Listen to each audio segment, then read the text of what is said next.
اللہ الرحمن الرحیم۔ السلام علیکم ڈیئر اسٹوڈنٹس، میں آپ کی ٹیچر ہمیشہ کی طرح فخر النساء جماعت چہارم کے ساتھ۔ اسٹوڈنٹس، آپ کو بہت زیادہ مبارک ہو اور موسٹ ویلکم نئی کلاس کے لیے، جماعت چہارم کے لیے۔ اور آج ہم جو لیکچر دینے جا رہے ہیں اور جو آپ سمجھنے جا رہے ہیں وہ ہے آپ کی اگلی کلاس کے لیے، جس میں انشاءاللہ تعالیٰ آپ کو پروموٹ کیا گیا ہے۔ اور آج کا جو ہمارا سبق ہے اس کا عنوان ہے حمد۔ ہمارا ایک دفعہ اسٹوڈنٹس پھر سن لیجئے کہ یہ آپ کا جماعت چہارم کا نیا لیکچر ہے نئی کلاس کے لیے، ٹھیک ہے؟ اور آج جو ہمارا سبق ہے دوبارہ سے سنیے، اس کا عنوان ہے حمد۔ تو جیسا کہ اسٹوڈنٹس اس سے پہلے بھی آپ نے پڑھا اور آپ کو یہ پتہ بھی ہوگا ماشاءاللہ سے کہ حمد کیا ہے۔ تو حمد جو ہے وہ اللہ تعالیٰ کی تعریف کو اور بڑائی بیان کرنے کو کہا جاتا ہے، یعنی کہ ایسی نظم یا ایسی بات کہی گئی جس میں اللہ تعالیٰ کی حمد و ثنا یعنی اس کی تعریف کو بیان کیا جاتا ہے، اس کی تعریفیں کی جاتی ہیں۔ اور وہ تعریف کیا ہے؟ اس کائنات زمین اور آسمان کی وسعتوں یعنی گہرائیوں اور ہر جگہ پر جو اس کی رہنمائی اور قدرت ہے اس کے بارے میں بیان کرنا، اللہ کی حمد و ثنا یعنی اس کو پکارنا، اس کو بلانا، اس کو یاد کرنا۔ وہ صرف ہم اللہ تعالیٰ کو نماز اور قرآن اور روزے کے ساتھ ہی نہیں بلکہ اللہ کو یاد کرتے ہیں، اس کی تعریف بیان کرتے ہیں ان تمام دنیا اور کائنات کی دی ہوئی نعمتوں کے ساتھ۔ تو آئیے آج ہم اپنے سبق کی جانب بڑھتے ہیں اسٹوڈنٹس، اور دیکھتے ہیں کہ حمد میں اللہ تعالیٰ کی کن کن نعمتوں کا ذکر کیا گیا ہے اور اس میں کیا بتایا گیا ہے۔ تو چلیں ہم اپنی کتاب کی طرف چلتے ہیں۔ اسٹوڈنٹس، آج کا ہمارا سبق نمبر 1 ہے جس کا عنوان ہے حمد۔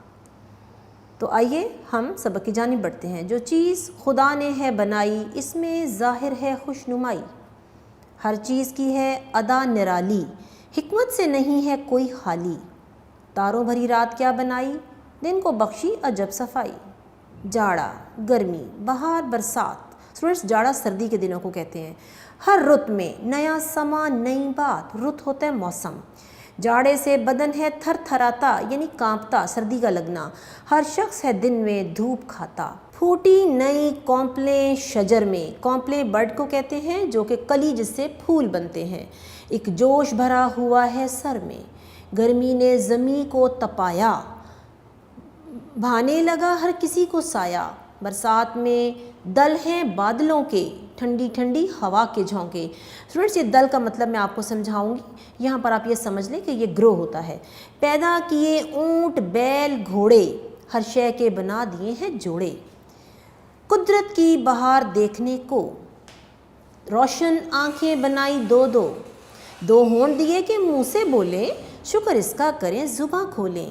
ہر شے اس نے بنائی نادر، بے شک خدا ہے قوی و قادر، بے شک۔ چلیں تو ڈیئر اسٹوڈنٹس، امید ہے کہ آپ کو اردو کا یہ سبق بہت اچھے سے سمجھ میں آیا ہوگا، کیونکہ جس طرح کہ میں نے آپ کو انٹرو میں بتایا تھا کہ ہم اللہ تعالیٰ کی تعریف کو کہا جاتا ہے، اور آپ نے اس حمد یعنی نظم سے بھی سیکھ لیا کہ کس کو کہا جاتا ہے حمد، اللہ کی تعریف کو۔ تو آئیے اب ہم بورڈ کی جانب چلتے ہیں اور دیکھتے ہیں کہ اس سبق میں اور کیا کہا گیا ہے جس سے ہمیں سبق اور سمجھ میں آ جائے۔ تو آئیے چلتے ہیں بورڈ کی طرف۔ اسٹوڈنٹس، ہمارا آج کا ہے لیکچر نمبر 1 جماعت چہارم کے لیے، سبق نمبر اس کا 1 ہے، اس کا عنوان ہے حمد۔ تو یہاں پر سوال نمبر 1 ہے، الفاظ کے معنی لکھیں جو کہ ہمیشہ کی طرح پچھلی کلاسز کی طرح آپ کے سبق اور کتاب میں دیے جاتے ہیں۔ تو اس کو بورڈ پہ آپ اچھے طریقے سے سمجھیں، اور اس کے بعد آپ نے اس کو ذہن نشین کرنا ہے، اور اس کو ذہن نشین کرنے کے لیے اسٹوڈنٹس آپ نے بار بار ان لیکچرز کو سننا ہے اور سمجھنا ہے، اور بہتر ہے کہ آپ اپنی کاپی پہ کسی بھی کاپی پہ اس کو نوٹ کریں اور سمجھیں۔ تو آئیے الفاظ معنی نمبر 1 ہے خوش نمائی۔ خوش نمائی ہوتا ہے خوبصورتی، کسی بھی چیز کی خوبصورتی آپ لے لیں، ٹھیک ہے؟ اور یہاں پر لیکن ہم میں اللہ تعالیٰ کی بنائی ہوئی دنیا کی چیزوں کی خوبصورتی ہے۔ نمبر 2 ہے قادر، طاقت رکھنے والا، قدرت والا، طاقت والا تو صرف اللہ ہی کی ذات ہے۔ اس کے بعد ہے نمبر 3 پہ حکمت، حکمت کی باتیں اکثر آپ نے لفظ سنا ہوگا، اور آگے بھی چل کے آپ یہ پڑھیں گے اور سنیں گے، اس کا مطلب ہے عقل، دانائی یعنی سمجھداری۔